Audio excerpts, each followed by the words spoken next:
Приветствуем наших подписчиков и гостей канала Эзотерика для тебя. Друзья, мы вас всех приветствуем в изобилии и достатке. Сегодня 1 января, и мы всех поздравляем с новым 2024 годом. Всем желаем изобилия, достатка, благополучия, здоровья, мира, любви, гармонии. Пусть в вашей жизни все будет самым наилучшим образом, и пусть высшие силы, ваш ангел-хранитель вас оберегает, помогает и направляет на путь истины. Ну, конечно же, друзья, придерживайтесь своего сердца, чувствуйте, что оно вам говорит, и вы увидите, как ваша жизнь может поменяться в любой момент. И, друзья, сегодня у нас с вами народные приметы на 1 января. Давайте разбирать, что нас с вами ждет в этот день, что наши предки отмечали по православному календарю, по народному календарю, а также что можно и чего категорически нельзя делать в этот день, 1 января. Давайте с вами более подробно будем во всем этом разбираться. 1 января, друзья, мы с вами отмечаем Новый год. А вот православная церковь в этот день почитает память Ванифатия Римского, рожденного в III веке. Святой почитается православной, католической и армянской церквями. Ванифатий управлял имением у знатной римлянки Аглаи. С ней, согласно житию, он состоял в любовной связи. Ванифатий был добрым и отзывчивым человеком. Он давал милостыню бедным, поддерживал и всячески помогал людям, с которыми произошло какое-либо несчастье. Аглая и Ванифатий были христианами. Однажды по указанию своей любимой святой направился в Малую Азию, чтобы выкупить мощи мучеников и привести их в Рим. Он вместе с рабами приехал в киликийский город Тарс, где стал свидетелем мученичества христиан. Видя это, он открыто исповедовал свою веру, целовал оковы мучеников и решительно отказался принести жертву языческим божествам. Ванифатия подвергли зверским истязаниям, его тело кололи острыми иглами, в рот ему заливали раскаленное олово, а самого святого бросили в котел с растопленной смолой. Но Господь не оставил раба своего. На помощь к Ванифатию с неба спустился ангел и оросил мученика, находящегося в котле. Смола вылилась на землю, и образовалось сильное пламя, из-за которого пострадали многие нечестивые язычники. Сам же святой остался цел и невредим. В итоге его усекли мечом. Рабы несколько дней искали Ванифатия. Узнав, что с ним произошло, они выкупили его тело за 500 золотых, помазали останки благовонием и забрали в Рим. Аглая в своем имении построила небольшой храм, в котором погребла мощи. После того, как она сама умерла, ее тело погребли рядом с мощами Ванифатия.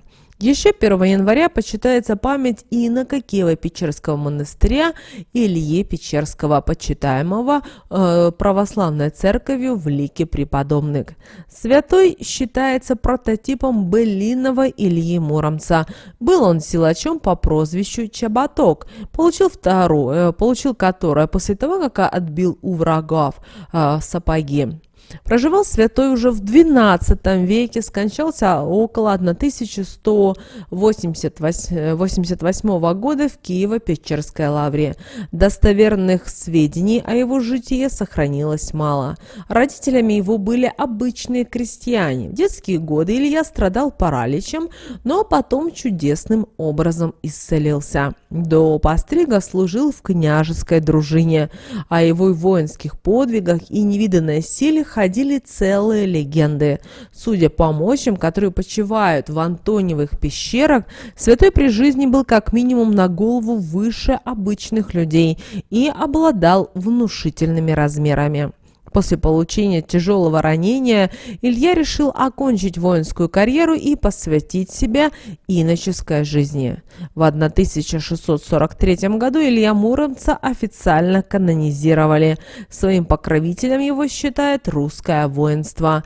В 1998 году в Подмосковье на территории воинской части был построен и освящен храм во имя Ильи Муромца. Ну а мы с вами, друзья, 1 января отмечаем Новый год. Это первый день года в григорианском календаре. Большинство стран отмечают в этот день Новый год. На Руси этот праздник начали справлять после указа, который издал Петр I в 1699 году.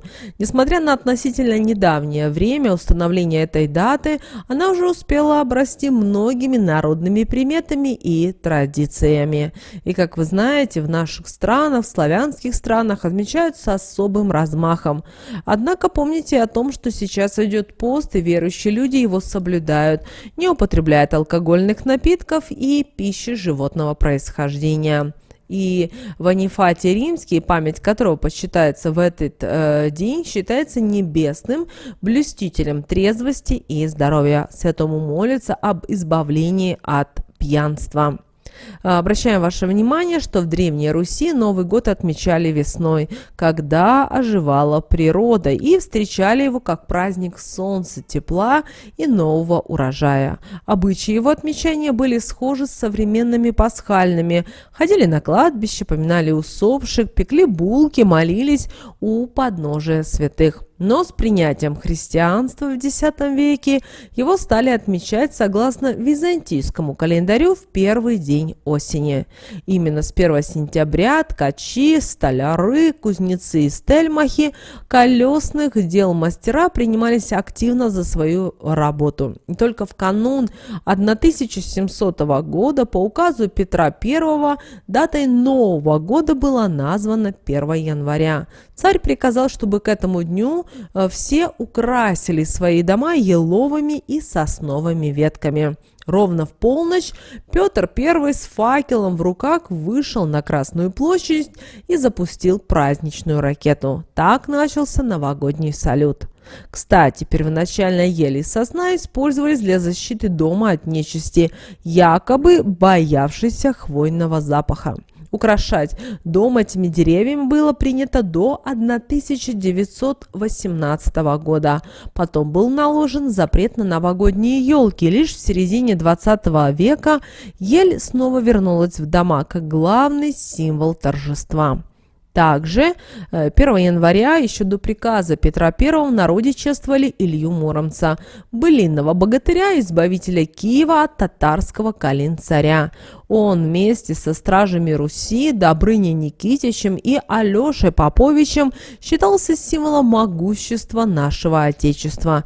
Их память в этот день чтили трехкратным поклоном к земле на все 4 стороны. Наши предки считали, что в первый день Нового года нельзя выносить из дома мусор, поскольку вместе с ним можно вынести и совершенно семейное счастье и личную удачу. Также нельзя было в этот день много и тяжело работать, иначе весь год человек будет преследовать тяжелая работа, при этом без какого-либо отдыха.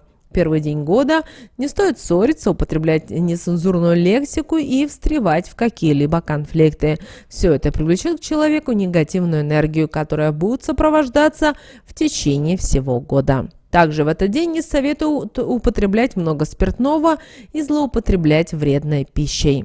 И в народе хорошим знаком считалось проснуться в первый день уже наступившего года под собачий лай и первым на улице встретить мужчину. Тогда говорили о том, что все 12 месяцев будут сопровождать удача. Также нужно быть внимательным и к случайным находкам, они могут подсказать, что ждет в новом году. 1 января не рекомендуется и отдавать долги все месяцы, иначе будете расплачиваться.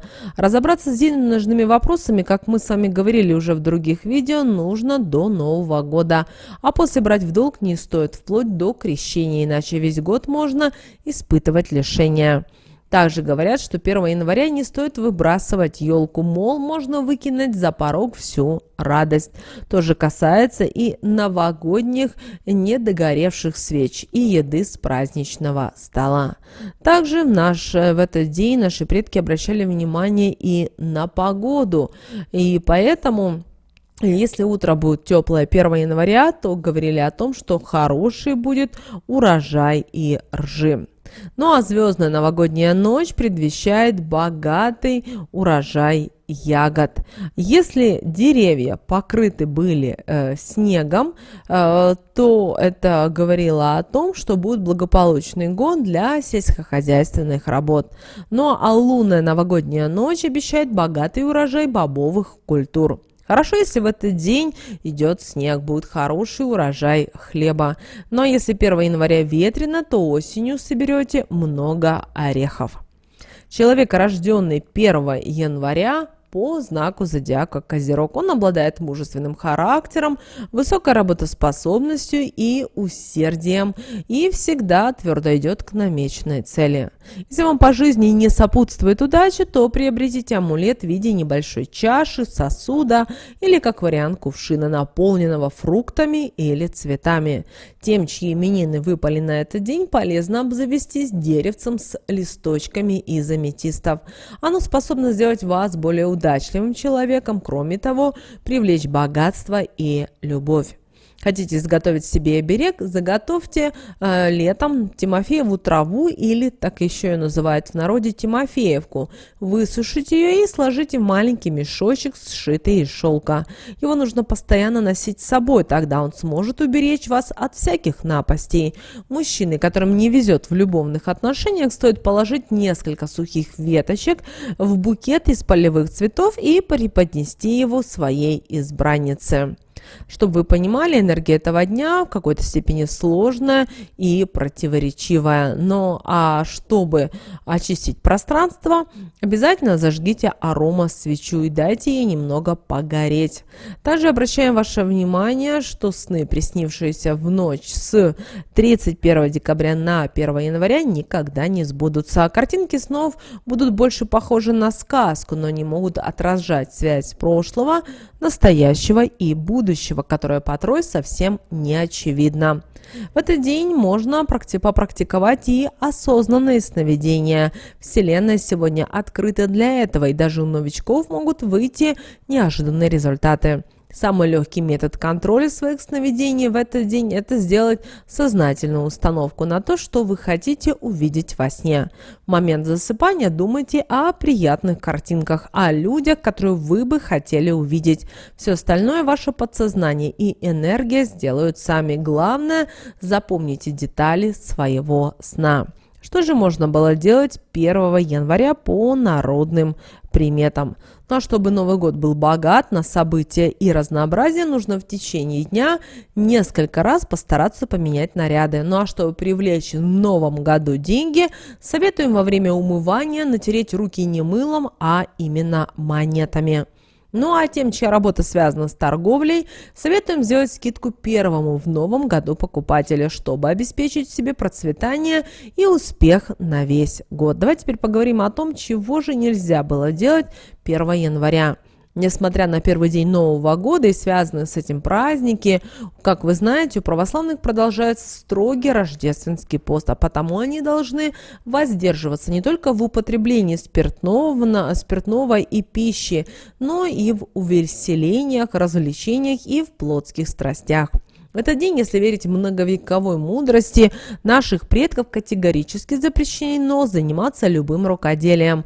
Это касается и вязания, и вышивания, и прочее. Не стоит сегодня брать в руки, даже если вам это приносит огромное удовольствие. Также 1 января нельзя выносить мусор, так вы беду на себя призовете. Сегодня нельзя и занимать деньги, иначе весь следующий год будете в долгах. Также сегодня не приживайте пуговицы 1 января, тогда вы можете столкнуться со старыми проблемами.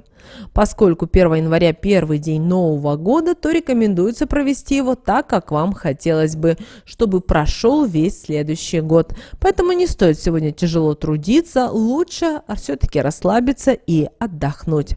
Также нельзя 1 января с кем-либо ругаться, иначе весь год пройдет в скандалах и выяснении отношений.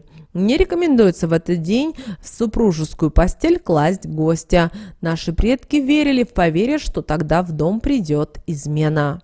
Также 1 января, в день Ванифатия, запрещено ругаться, упоминать нечистого. Он может прийти и поселиться в доме по своему, помогая хозяевам и постепенно разоряя семью.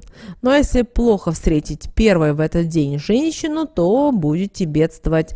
У наших предков добытчиком был сильный пол, а женщины же только тратили заработанное главой семьи, поэтому встречу с ними в первый день года и воспринимали как негативное событие. Зато встреча с мужчиной, наоборот, сулила богатство и достаток. Кто же в день Ванифатия будет раздавать или брать в долг, тот все 12 месяцев в долг и будет жить. Поэтому рекомендуется разбираться с денежными вопросами до 1 января. Друзья, вот такой у нас с вами день. 1 января по церковному календарю и по народному календарю. Мы надеемся, что наши советы, друзья, и наши рекомендации вам помогают в жизни. Ну а прямо сейчас на экране, друзья, вы видите два всплывающих окна. Это следующие рекомендованные видео для вас. Нажимайте на то видео, которое вам на интуитивном уровне, друзья, понравилось больше, и смотрите. Всех вам мыслимых и немыслимых благ. Услышимся с вами уже буквально в следующем видео.